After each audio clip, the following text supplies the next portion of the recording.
Hello students, welcome to Catalyst Career Institute. माझं नाव सायली आहे. आपण आज थोडंसं एक आयडिया घेणार आहोत की UPSC मध्ये मेन्स एक्झाममध्ये जो एसे हा पेपर आहे तो नक्की काय आहे, कसा एसे लिहायचा असतो, कशा पद्धतीने त्याला डेकोरेट करायचा आहे, किंवा जो आपण तुमच्यापैकी बऱ्याच विद्यार्थ्यांना हा डाऊट असतो की आता जसं तुम्ही ग्रॅज्युएशनमध्ये आहात किंवा जस्ट ग्रॅज्युएट पास आउट झालेला आहात, बरोबर. तर जसं UPSCच्या तुम्ही जर्नी सुरू केलेली आहे UPSCची, तर त्या UPSCच्या जर्नीमध्ये जसं जसं तुम्ही एक एक एक एक पाऊल पुढे टाकत जाल त्यावेळेस तुम्हाला समजेल की प्रिलिम्स जेवढी महत्त्वाची आहे तेवढी मेन्स महत्त्वाची आहे, तेवढाच इंटरव्ह्यू महत्त्वाचा आहे, जेवढा आपला ऑप्शनल पेपर महत्त्वाचा आहे जेवढा GS पेपर महत्त्वाचा आहे तेवढाच ऑप्शनल पेपर पण महत्त्वाचा आहे, तेवढाच एसेचा पेपर सुद्धा महत्त्वाचा आहे. आता ऑप्शनलसाठी बरेच क्लासेस आहेत. तुमचा जो पण तुम्ही पर्टिक्युलर ऑप्शनल चूज कराल त्याच्याबद्दल बरेच असे एक्सपर्ट फॅकल्टी आहे इंडियामध्ये, स्पेसिफिक दिल्लीमध्ये, पुण्यामध्ये, बँगलोरमध्ये, की खूप एक्सपिरियन्स आणि खूप एक्सपर्ट फॅकल्टी तुम्हाला ऑप्शनलसाठी मिळू शकते, तुमचा जोही ऑप्शनल असेल त्यासाठी, बरोबर. पण बऱ्याच ठिकाणी असं बघायला आलंय किंवा एक निदर्शनात आलेलं आहे की एसेची तेवढी तयारी होत नाहीये किंवा मार्केटमध्ये एसेसाठी बराच एक मटेरियल आहे, बरंच एक स्कोप आहे किंवा एक बुक लिस्ट वगैरे तयार करून ठेवलेली आहे, पण मुलं तेवढा त्याचा योग्य वापर करत नाहीयेत. बऱ्याच मुलांनी मला प्रश्न विचारलाय की मॅडम एसेची तयारी करायची आहे, मग एसे नक्की कशा प्रकारचे येतात UPSCच्या ह्याच्यात, आपल्याला जसे शाळेत एसे विचारले जातात तसेच एसे असतात का, किंवा मग तसेच लिहायचे असतात का, तशीच सुरुवात करायची का, किती पेजेसचा एसे असतो, किती शब्दामध्ये लिहायचा असतो, किती मार्क्सचा असतो, किती वेळ भेटणार एसे लिहिण्यासाठी, किंवा आता बेसिक मधून मला तयारी करायची एसे रायटिंगची तर मी कुठून सुरुवात करू, की डायरेक्ट एखादा टॉपिक उचलू आणि ते मेन पेजवर लिहायला सुरुवात करू, असं करू का. तर हे बरेच प्रश्न आहेत. त्यातल्या काही प्रश्नांची उत्तरं आज आपण शोधण्याचा प्रयत्न करणार आहोत. आय होप की मी तुम्हाला ते नीट डिस्कस करून सांगेल आणि त्याच्यासाठी म्हणजे ते सांगितल्यावर तुमच्या जर्नीमध्ये तुम्हाला जी UPSCची तुमची जर्नी आहे त्याच्यात थोडीशी का होईना तुम्हाला मदत होणार आहे ह्या लेक्चरची किंवा ह्या सेशनची, बरोबर. तर सर्वात महत्त्वाचं आपण बघितलं की UPSCचा मेन्स जी एक्झाम आहे ती 1750 मार्काची आहे, बरोबर. 1750 मार्काच्या एक्झाम मध्ये 250 मार्काचा पेपर तुमचा एसेचा असणार आहे. 250 मार्काच्या एसे मध्ये तुम्हाला 125 मार्काचा एक एसे आहे, 125 मार्काचा ईच एसे, जो तुम्हाला जसे 2 सेक्शन असतात त्याच्यात खंड A आणि B असे 2 असणार आहेत, आणि प्रत्येक ह्याच्यात ना तुम्हाला एक 3 ते 4 एसेची चॉईस असते. त्यामधून तुम्हाला ह्याच्यात पण 3 ते 4 असतात, त्याच्यामधून तुम्हाला एक एसे पिक करायचा असतो आणि त्याच्यावर तुमचं मत, तुम्हाला जे काही त्या विषयाबद्दल माहिती आहे ती सगळी त्या पेपरवर उतरवायची असते, बरोबर. आता बरेच विद्यार्थी असे आहेत ज्यांनी फर्स्ट सेकंड अटेम्प्ट दिलेला आहे, खूप चांगला स्कोर GS मध्ये येतोय, ऑप्शनल मध्ये येतोय. सर्वात महत्वाचं मला तुम्हाला हे सांगायचं इथे की खूप लोकांचं म्हणणं आहे की GS ला खूप बाबा मी फोकसने अभ्यास करतो, GS मध्ये चांगला स्कोर आला तर माझ्या मेन रिझल्ट मध्ये खूप चांगली इम्प्रूव्हमेंट होईल, पास व्हायला खूप मदत होईल, चांगली रँक येईल, खूप मार्क्स पडतील, किंवा ऑप्शनलचा मी खूप चांगला अभ्यास करतो, ऑप्शनल मध्ये मला चांगलं स्कोरिंग आहे आणि स्कोर करू शकतो. पण मला इथे एक गोष्ट सांगायची आहे, खूप लोकांना हे थोडंसं ते निग्लेक्ट करतात की GS पेक्षा तुम्ही जर बघायला गेलात तर ऑप्शनलला आपण जसं म्हणतो की ऑप्शनल हा आपल्या UPSCच्या जर्नी मधला गेम चेंजर आहे, तसंच मी म्हणेल की एसे सुद्धा ह्या जर्नी मधला आपला गेम चेंजर असू शकतो किंवा आहेच. असं मी का म्हणत आहे, कारण ऑप्शनल तुमचा प्रत्येकाचा वेगवेगळा असणार आहे.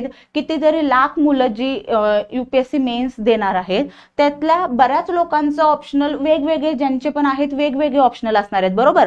ऑप्शनल मध्ये तुम्हाला एक स्कोर आहे की तुमचं एक्स्ट्रा नॉलेज जे त्या विषयाशी निगडित आहे ते तुम्ही तिथे एक्सप्लोर करू शकता. तुमचं नॉलेज किती आहे त्या विषयाबद्दल ते तुम्हाला तिथे लिहायचा स्कोप आहे, डिस्क्राईब करायचा स्कोप आहे. सेम तसं एसेच आहे, सेम एसेच आहे. एखादा जर टॉपिक तुम्ही निवडला की पॉवर्टी इंडिया किंवा मग दुसरा जर आहे की रुरल अँड अर्बनमध्ये जे हेल्थ इश्यूज आहेत कसे डिफरन्स आहेत, किंवा त्याचे कसे त्याच्यावर कसं गव्हर्नमेंट काम करतंय, किंवा काय त्याचे बेनिफिट्स आहेत, काय प्रोज आणि कॉन्स आहेत, बरोबर. तर ते तुम्हाला ह्याच्यात सांगायचं आहे. तर तुम्ही सांगा, जे मी लिहिणार आहे तेच तुम्ही लिहिणार आहात का, किंवा जे तुम्ही तुमच्या डोक्यात जे पॉइंट्स तुम्ही सेट केलेले आहेत तो स्ट्रक्चर जसा एसे करणार आहात तसंच मी करू शकणार आहे का. तुमचा एसे वेगळा असणार आहे, स्ट्रक्चर वेगळा असणार आहे, माझे पॉइंट्स वेगळे असणार आहेत, माझे फॅक्च्युअल गोष्टी वेगळ्या असणार आहेत, तसे तुमच्याही गोष्टी एक्झाम्पल वेगळे असणार आहेत, बरोबर.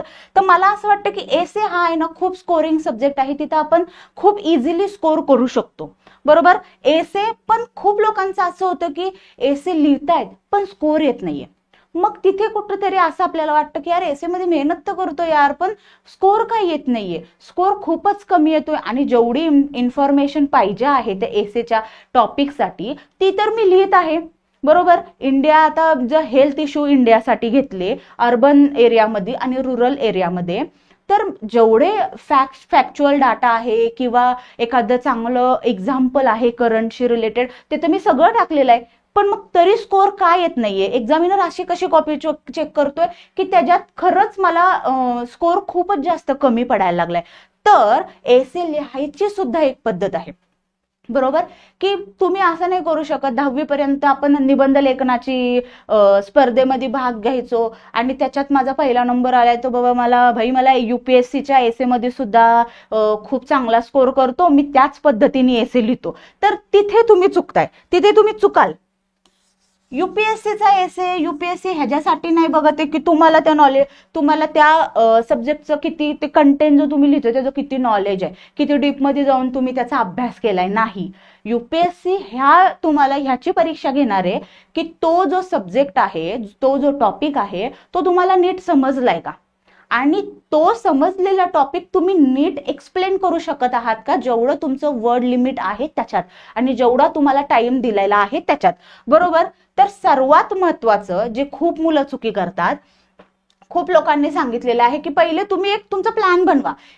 हॉलमध्ये गेल्यावर, क्वेश्चन पेपर तुमच्याकडे आल्यावर, आन्सर शीट आल्यावर तुम्ही प्लॅन करा की एखादा टॉपिक मी चूज केलेला आहे, तुम्ही त्याचं काय लिहिणार, कसं लिहिणार, कुठले कुठले टॉपिक्स, कुठल्या कोट्स टाकणार, कुठले फॅक्ट्स टाकणार, कुठले एक्झाम्पल टाकणार, बरोबर.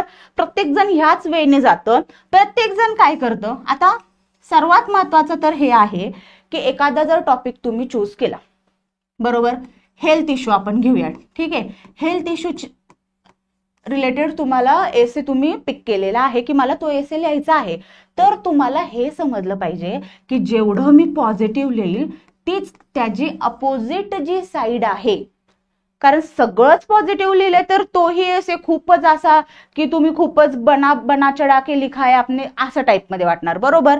पण काही पॉझिटिव्ह गोष्टी आहेत तर काही निगेटिव्ह पण लिहिता आल्या पाहिजेत, बरोबर. एक्स्ट्रीम नेगेटिव्ह पण लिहिणं इथे बरोबर नाहीये, ठीक आहे. एक्स्ट्रीम नेगेटिव्ह पण लिहाल तर तिथे तुमचे 100% मार्क कट होणार आहेत. पण ज्या टॉपिकचा एखादी पॉझिटिव्ह गोष्ट तुम्हाला माहिती आहे तर त्याच टॉपिकची तुम्हाला निगेटिव्ह गोष्ट ही माहिती असणं तितकंच जरुरी आहे जेवढं पॉझिटिव्ह गोष्ट माहिती आहे, बरोबर. एवढं तर मान्य. आता प्रत्येक जण काय करतं, तो जेव्हा तुम्ही तिथे पेपर ऍक्च्युअल लिहायला जाणार त्याच्या पाठीमागे, आन्सर शीटच्या पाठीमागे एक रफ स्पेस दिलेली असते जिथे तुम्ही तुमचं ते स्ट्रक्चर, ब्रेन स्ट्रोमिंग ज्याला म्हणतात, ते तुम्ही करू शकता. आता खूप लोकांचं हे चुकतं की जर एखादा, आता हा समजा हे पेज आहे, रफ पेज आहे, बरोबर. तर तिथं मी काय करणार, सुरुवातीला मी काय करणार, 1 2 3 4 5 6 7 मला जेवढे त्या टॉपिकशी रिलेटेड पॉइंट्स आठवत आहेत, मला जेवढे रिकॉल होत आहेत त्यावेळेस मी ते सगळे एका लाईनीत मी इथं लिहून काढलेत, बरोबर. आणि त्याच्यानंतर ह्या साईडला त्याचे फॅक्ट्स असतील किंवा एक्झाम्पल असतील किंवा एखादा डाटा असेल, बरोबर, किंवा कोट्स असतील, ठीक आहे, तर ते मी लिहून काढलेत. हा, आणि आता मी stick to the main page, मी लगेच मेन पेजवर येते आहे की ओके चल ठीक आहे, मला टाइम वेस्ट नाही करायचा आहे, मी एवढं ब्रेनस्टॉर्मिंग माझं केलेलं आहे आणि आता मी डायरेक्ट पेपर ते निबंध लिहायला, एसे लिहायला सुरुवात करते, बरोबर. आणि मी डायरेक्ट उडी मारते इंट्रोवर, बरोबर. इंट्रोवर उडी मारली, ठीक आहे. पहिली हे जी लाईन आहे ठीक आहे. आता ह्याच्यात काय गोष्ट चुकते, ह्याच्यात मी एखादी इंट्रोची लाईन लिहिलेली आहे बरोबर, त्याच्यानंतर मी कन्क्लुजनची लाईन लिहिलेली आहे. तर मी लिहायच्या प्रेशरमध्ये काय करणार, इंट्रो सोबतच ती कन्क्लुजनची लाईन सुद्धा लिहून टाकणार.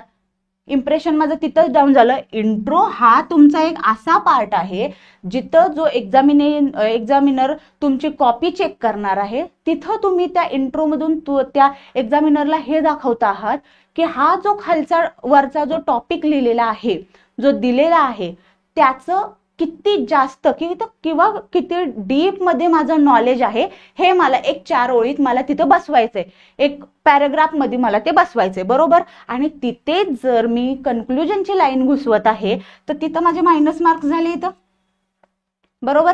इथं मी मायनस मध्ये गेली बरोबर. आता इथं कन्क्लुजन टाकलं, इथं मी मेन बॉडी टाकली, ती पण मी इथं लिहिले. परत मी मेन बॉडीवर आली, मेन बॉडीवर मी एखादी लाईन इंट्रोची टाकत आहे. हा, आता हे काय होतं, हे आपल्याला आता जेव्हा आपण अभ्यास करतोय ना त्यावेळेस आपल्याला समजतं की अरे ही लाईन तर इंट्रोची आहे बरोबर, ही इंट्रो मध्ये टाकतो. पण ज्या वेळेस तुम्ही मेन एक्झाम लिहिणार आहात, हे मेन पेज जेव्हा तुमचं आहे इंट्रोचं, जेव्हा तुम्ही इंट्रोडक्शन लिहिणार ठीक आहे, आणि खाली एखादी परत इंट्रोची खूप बेस्ट लाईन आली आणि तेव्हा मला तिथं वाटतंय की नाही यार ही लाईन तर इंट्रोमध्ये खूप जास्त फिट चांगल्या पद्धतीने झाली असती बरोबर. पण आता मग वरून तर मी काही इरेज करू शकत नाही ना ती गोष्ट बरोबर. जेवढ्या लाईन लिहिल्या तेवढ्याच मला तिथं हे कराय आहे की इंट्रो कंटिन्यू करून मी माझं मेन बॉडीवर फोकस करते बरोबर. पण आता मग तिथं नेगेटिव्ह मध्ये मी जाते, तिथं माझा स्कोर नेगेटिव्ह होतोय की यार इंट्रोची एखादी खूप चांगली लाईन जिथं माझं इम्प्रेशनच खूप जास्त चांगलं पडलं असतं एक्झामिनरवर बरोबर, तिथे मी ती लाईन नेमकी चुकवली आणि तिथं ती नेमकी लाईन मला असं वाटतं की चल ना ठीक आहे जाऊ देत ना, एवढं कुठे एका लाईनवर तिथे इम्प्रेशन पडणार आहे माझं, का तर मला माझा पूर्ण एसे कंप्लीट करायचा आहे ना त्या टायमिंग मध्ये बरोबर. त्याच्यासाठी मला काय वाटतं, खूप लोक आत्ताच्या ह्याच्यात खूप टॉपर लोकांनी पण ती मेथड हे केलेली आहे. कॅम्ब्रिज युनिव्हर्सिटीनी एक त्यांचा फॉर्मॅट दिलेला आहे एसेचा की हाऊ टू राईट गुड एसे. तर त्यांनी त्याच्यावर एक डॉक्युमेंट बनवलेला आहे की तुम्ही कशा पद्धतीने तुमचा एसे खूप चांगला स्ट्रक्चर एका फ्रेम मध्ये बसवू शकता बरोबर. तर त्याच्यासाठी तुम्हाला काय करायचंय, सर्वात महत्वाचं, हॉलमध्ये गेल्यावर क्वेश्चन पेपर तुमच्या हातात आला, एक 15 ते 20 मिनिटं घ्या, 10, 15, 20 मिनिटं जेवढी तुमची हे आहे नॉलेज आहे तेवढं घ्या ठीक आहे. त्याच्यात तुम्ही पार्ट करा की आधी इंट्रो, मग त्याच्यानंतर मेन बॉडी जी असणार आहे ती, आणि त्याच्यानंतर कन्क्लुजन बरोबर. आता ह्याच्यात तुम्ही एक हे करू शकता की इंट्रोची एखादी लाईन आठवली मला तर मी तिथे लिहिली, नंतर दुसऱ्यांदा मला लाईन आठवली कन्क्लुजनची तर मी तिथे लिहिली, मेन बॉडीची नंतर आठवली तर मी तिथे लिहिली. ह्याने काय होणार आहे, तुम्हाला एक आयडिया भेटणार आहे की मला इंट्रो मध्ये काय लिहायचंय, मेन बॉडी मध्ये काय लिहायचंय आणि मला कन्क्लुजन मध्ये काय लिहायचंय. आता बरेच लोक काय करतात माहिती का, इंट्रो खूप छान, खूप इम्प्रेसिव्ह इंट्रो ठीक आहे, मेन बॉडी ही त्याच्यासारखीच तिथे एवढी इम्प्रेसिव्ह हे करतात, पण लास्टला जिथं कन्क्लुजनच एकदमच स्लो, एकदम 4 लाईन मध्ये की अशाने असं हे झालेलं आहे आणि त्याच्यामुळं मला असं वाटतं की हा प्रॉब्लेम सॉल्व्ह होऊ शकतोय इंडियामध्ये किंवा हा प्रॉब्लेम झालेला आहे इंडियामध्ये, हे चुकीचं आहे. कन्क्लुजन जोपर्यंत तुम्ही चांगलं करू शकत नाही ना तोपर्यंत इंट्रो आणि मेन बॉडीला तुमची तेवढीही व्हॅल्यू राहत नाहीये जेवढं तुम्ही एक्सपेक्ट करताय की यार मी खूप भारी कोट्स टाकलेत, खूप भारी फॅक्ट्स टाकलेत, एक्झाम्पल टाकलेत आणि तरी सुद्धा मला मार्क्स का कमी दिलेत बरं. तर हे कन्क्लुजनमुळे हा प्रॉब्लेम होतोय. कन्क्लुजनही तुमचं तेवढंच इफेक्टिव्ह असलं पाहिजे, कन्क्लुजनही तुमचं तेवढंच मेन बॉडीशी रिलेटेड असलं पाहिजे. जेव्हा वाचणारा एसे जो वाचणार आहे त्याला हे समजलं पाहिजे की यार बरोबर आहे, इंट्रो मध्ये मेन बॉडी लिहिलेली आहे त्याचा पहिला पार्ट हा इंट्रोशी रिलेटेड आहे आणि सेकंड पार्ट जो आहे तो कन्क्लुजनशी रिलेटेड आहे बरोबर. सॉरी. तर हे एक लक्षात आलं पाहिजे की मला कन्क्लुजन मध्येही तेवढेच पॉइंट म्हणजे असं नाही की कन्क्लुजनच तुम्ही एक पेजेसचं लिहा, बरोबर, पण कन्क्लुजनही मला तेवढंच इफेक्टिव्ह लिहिता आलं पाहिजे की जेवढं मी मेन बॉडीवर फोकस करते. इंट्रो आणि मेन बॉडीवर सगळेच फोकस करतात आणि कन्क्लुजनवर थोडंसं इग्नोरन्स मारतात आणि त्याच्यामुळेच एसेला कमी मार्क्स येत आहेत, कमी स्कोर येतोय, बरोबर. तर आता हा एक स्ट्रक्चर झाला की तुम्ही इंट्रोवर पॉइंट्स लिहून घेतलेत, मेन जे तुमची बॉडी आहे त्याच्यावर तुम्ही पॉइंट्स लिहून घेतलेले आहेत आणि तुम्ही कन्क्लुजनवर पण तेवढे पॉइंट्स लिहिलेले आहेत, बरोबर. आता तुम्हाला जायचंय मेन पेजवर. हा, आता जे मेन पेज आहे तुमचं आन्सर शीटचं, ठीक आहे, जे मेन हे होणार आहे तिथे तुम्हाला जायचंय आणि तिथे तुम्हाला डायरेक्ट आता इंट्रोची जी लाईन लिहिलेली ना, डायरेक्ट ती लाईन तुम्हाला तिथे कॉपी पेस्ट करायचे, बरोबर.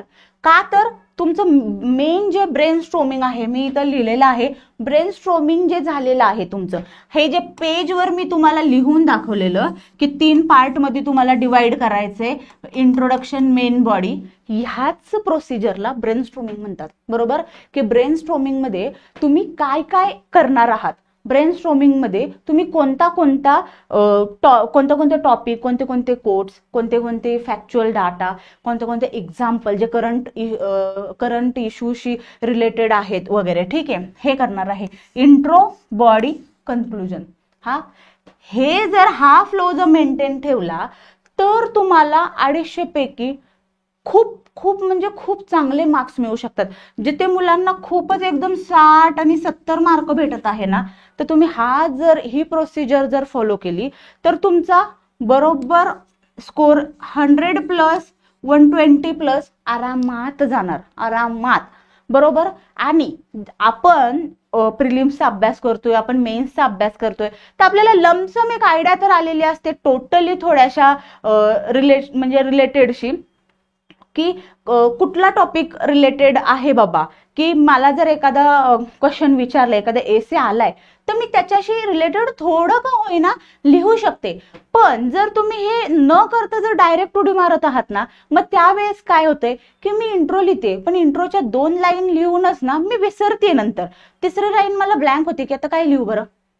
मेन बॉडी पण तसंच, की 4 ओळी तर मला खूप चांगला, 4 लाईन मी खूप छान, एक पॅराग्राफ मी खूप छान लिहिलेलं आहे, पण सेकंड पॅराग्राफच्या तर मी स्टार्टिंग कशी करू. जेव्हा इथे तुम्ही मेन बॉडीला पॉइंट्स लिहिताय ना, तर तिथं तुम्ही माइंडमध्ये थोडंसं हे करू शकता की फर्स्ट पॅराला मी हे लिहिल बाबा, सेकंड पॅरा मी ह्या एक्झाम्पल पासून सुरू करेल, जे मला कोट्स लिहायचे किंवा मी त्या एक्झाम्पल पासून सुरू करेल, बरोबर, की मी त्या ह्यानी सुरुवात करेल, जेणेकरून माझा थोडासा जास्त इम्प्रेसिव्ह एसे वाटेल. हँडरायटिंग माझी खूप चांगली आहे पण मार्क भेटत नाहीये, तर हा थोडासा फ्लो मला वाटतंय की यूज केला पाहिजे. आता तुम्ही नवीन सुरुवात केलेली आहे, तर त्याच्याशी रिलेटेड तर मी तुम्हाला असं सांगेल की तुम्ही एकदमच उडी मारू नका की हा मला एसे लिहायचा आहे आणि उद्यापासून मी आता एसे लिहायला सुरुवात करते, बरोबर. बेसिक पासून सुरुवात करा. खूप मुलं अशा आहेत जी ह्युमॅनिटीज बॅकग्राऊंड मधले आहेत, तर जी ह्युमॅनिटीज बॅकग्राऊंड मधली आहेत त्यांना जर एक्झाम मध्ये पॉलिटीशी रिलेटेड, फिलॉसॉफिकल एसे आला, सोसायटीशी रिलेटेड एसे आला, तर ती मुलं खूप जास्त चांगलं टॅकल करू शकतात.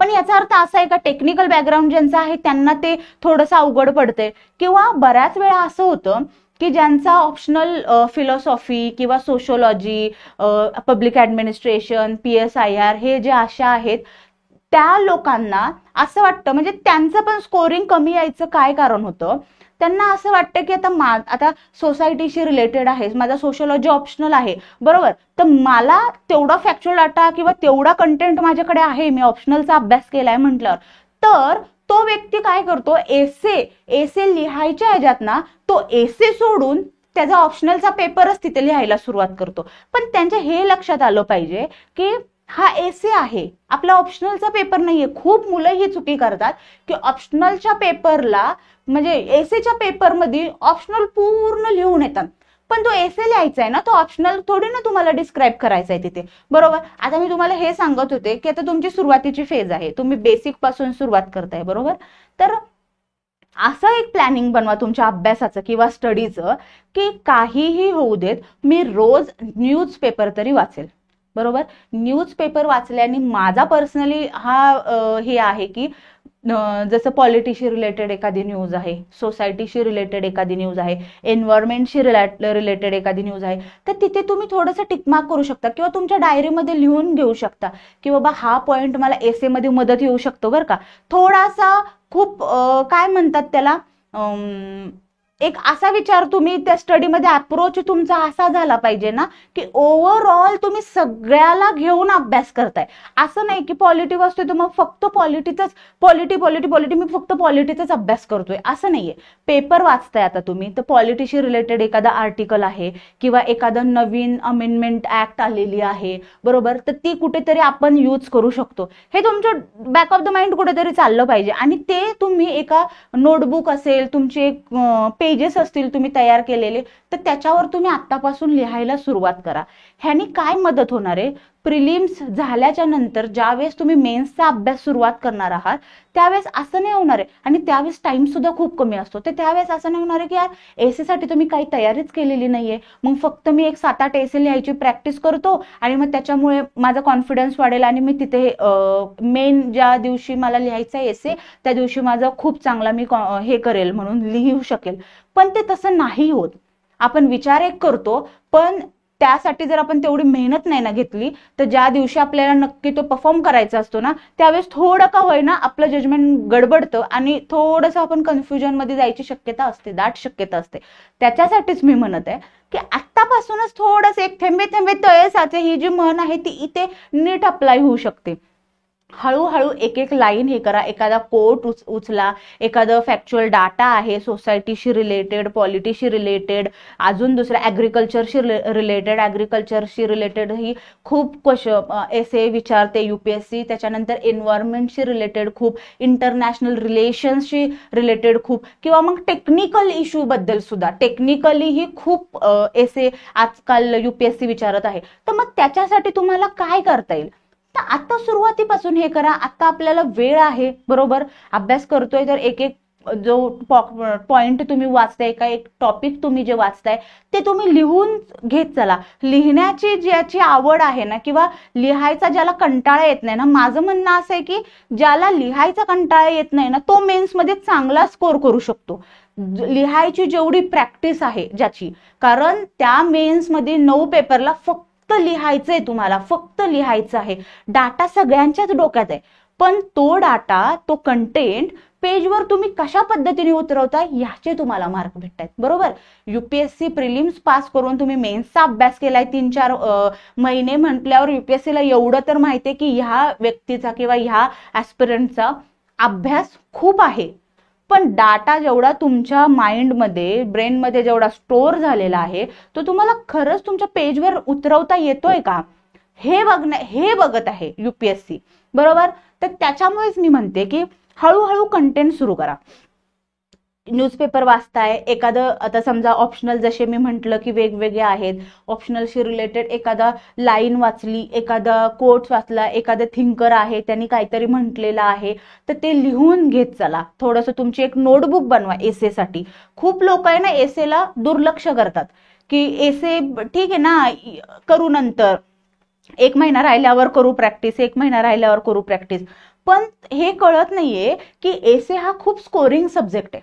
मी असं नाही म्हणते की मग जीएस कडे थोडासा कमी अभ्यास करा किंवा ऑप्शनल कडे थोडंसं दुर्लक्ष करा आणि एसेचीच प्रॅक्टिस करा, पण हे सोबतही होऊ शकतं. जीएसचा अभ्यास करता करता तर तुमच्याकडे वेळ आहे म्हटल्यावर तुम्ही पॉइंट लिहून शकता, किंवा एक आयडियाच हवी असेल तर मग तुम्ही असंही करू शकता की एसेचे जे प्रिव्हियस इयर क्वेश्चन पेपर आहेत ते काढा. एखादा पॉलिटीशी रिलेटेड सब्जेक्ट दिसतोय का, एखादा क्वेश्चन दिसतोय का, एखादा सोसायटीशी रिलेटेड एसे आलेला आहे का, तर तो एसे पिक करा, तुमच्या नोटबुकमध्ये लिहून ठेवा.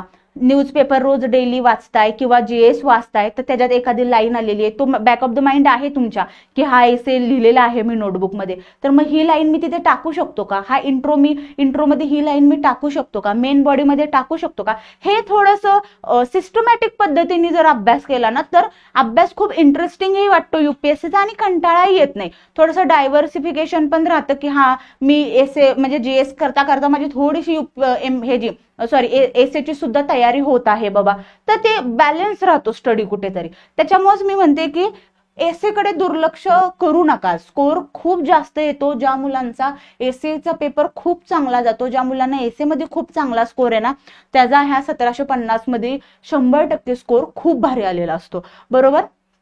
सर्वात महत्वाची गोष्ट ही की हा जो स्ट्रक्चर आहे तो तुम्हाला फॉलो करायचा आहे.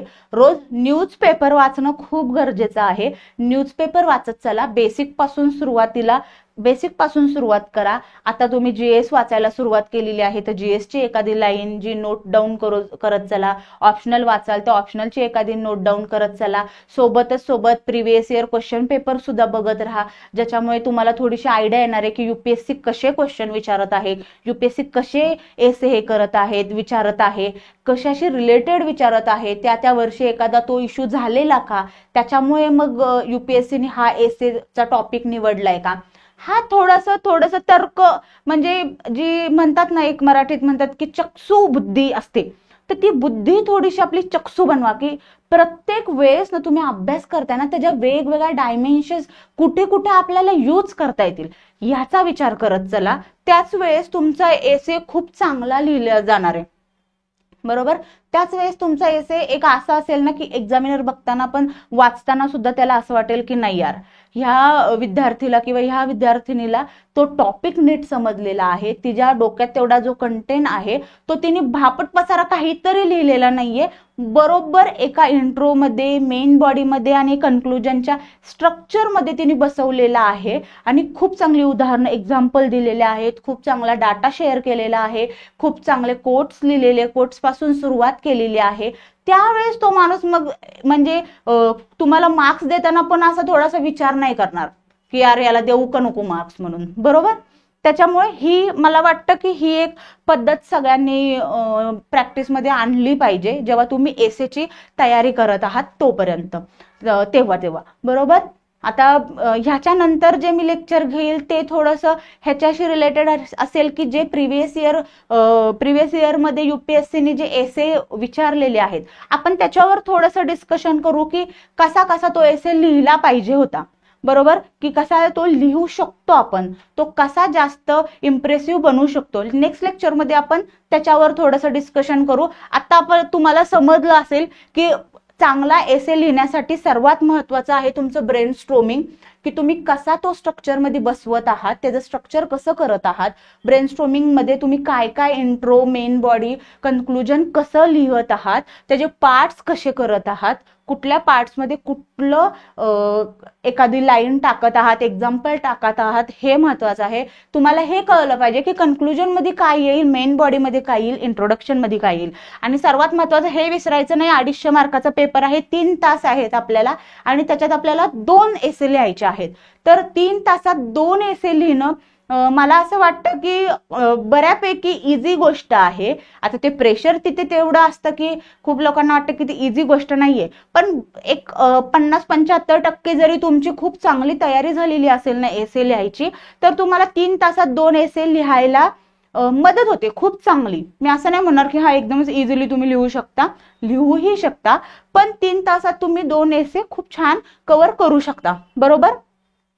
त्याच ह्याच्यात मी आता जसं तुम्हाला सांगितलं की आपण नेक्स्ट पार्टमध्ये किंवा नेक्स्ट सेक्शनमध्ये आपण थोडंसं प्रिव्हियस इयर क्वेश्चन पेपर थोडं डिस्कशन करूयात की कसे एसे लिहिले पाहिजेत, त्याच्या काय डायमेन्शन्स होत्या, कुठल्या अप्रोचने तो एसे लिहिला जाऊ शकत होता, हिस्टॉरिकल, टेक्निकल, सोसायटी, फिलॉसॉफिकल. बरोबर. तर ते आपण थोडंसं डिस्कस करणार आहोत. आता आपण हे लेक्चर इथेच संपूयात. थँक्यू.